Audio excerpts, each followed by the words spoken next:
Hey everybody, this is Ray Flick, television beat writer for Bleeding Cool.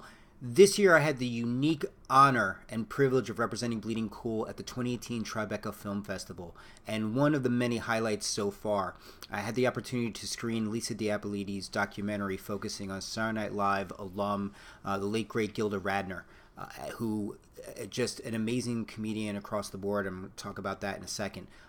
The reason why it's a distinct honor, one, because I think it represented the merging of the television world with the film world. Having this be the subject for the opening night, I thought was just really, really amazing. And I thought it sent a really, really good message and for a worthy cause for cancer research. The other reason is that I'm a huge Saturday Night Live fan. I have been since the first season as a little boy, I think around 6 or 7. I was just a huge fan of a show that 99% of it I know I didn't understand. And I realized that because as I was older and I watched the episodes, I realized, oh wow, I'm just so not getting it. So many of those Weekend Update jokes I just wasn't getting.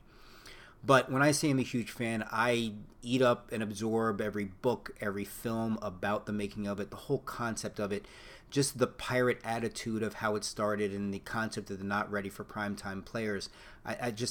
It just was so subversive for its time, and it was so different from anything else that we saw on television.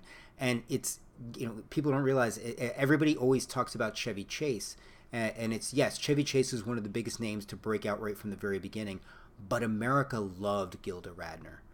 Everybody fell in love with Gilda Radner.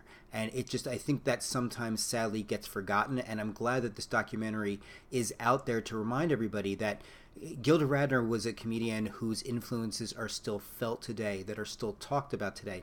We hear it in a number of the people who talk in the documentary about what her influence and what her work meant for them, and a lot of them get an opportunity to actually speak her words, which I'll talk about in a minute.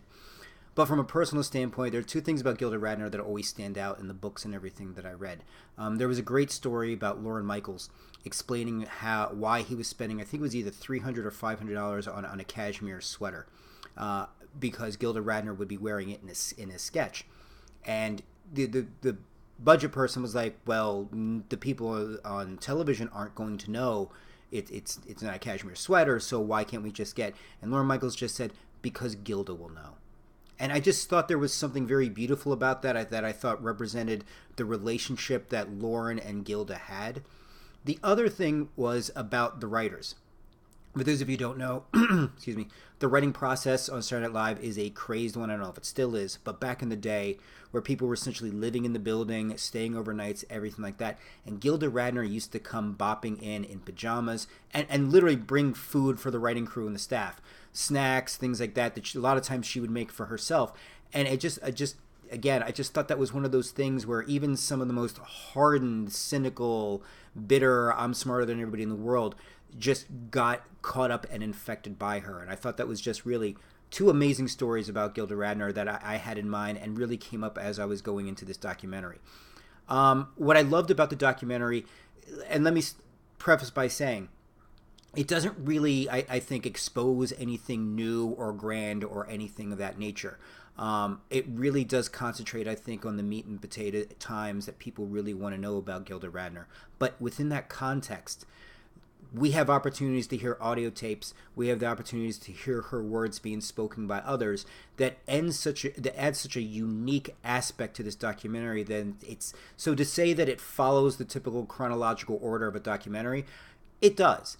But within those layers, there's so much meaning that you get from this that gives you such a better understanding of her and what she was about as a comedian, as an individual, as what her relationships were like with men, what she was like as a little girl growing up with her parents.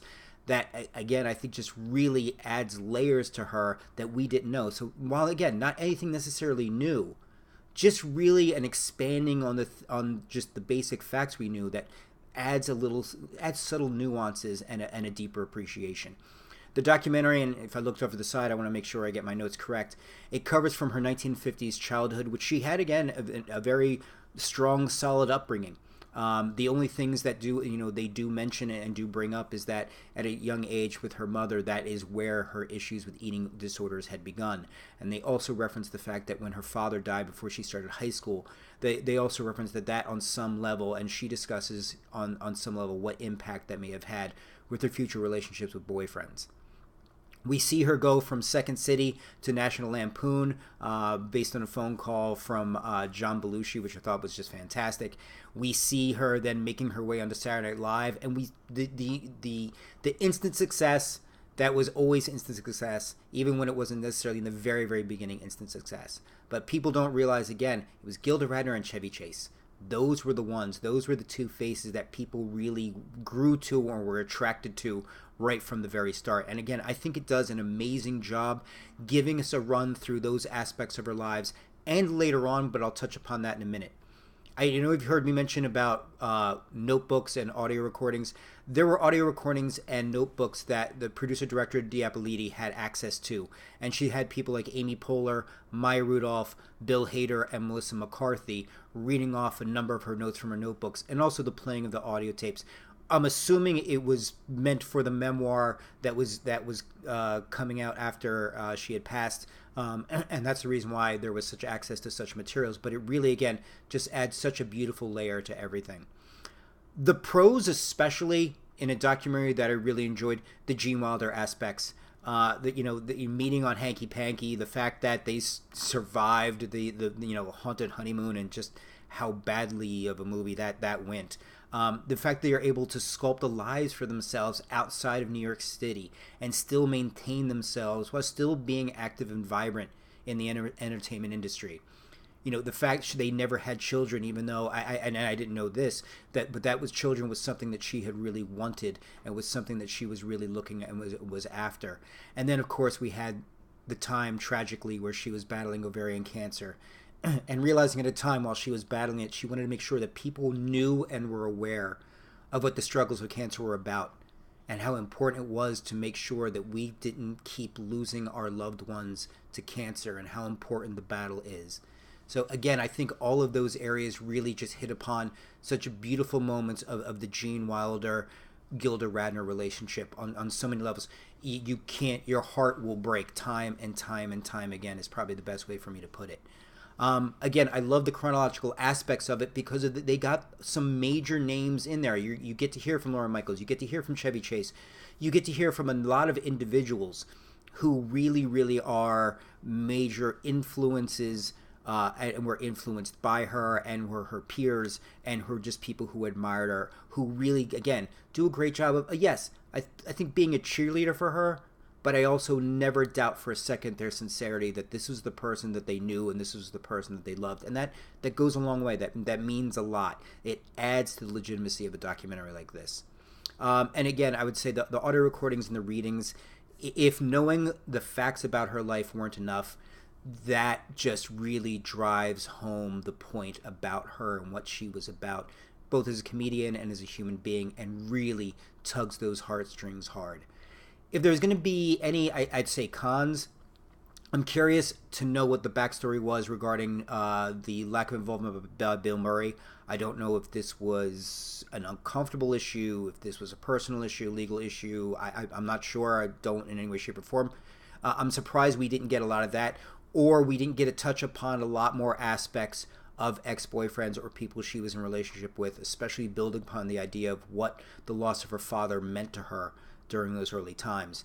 And again, I would like to have seen a little more pre-Saturday Night Live. That may be just more of the Gilda Radner / Saturday Night Live fan of me, because from the Saturday Night Live aspect of it and everything like that, I wasn't disappointed. But I would love to have seen a little bit more pre-SNL, a little more Second City, a little more of the in-between times. I think that would have been fantastic. My two major surprise takeaways from the documentary that I learned.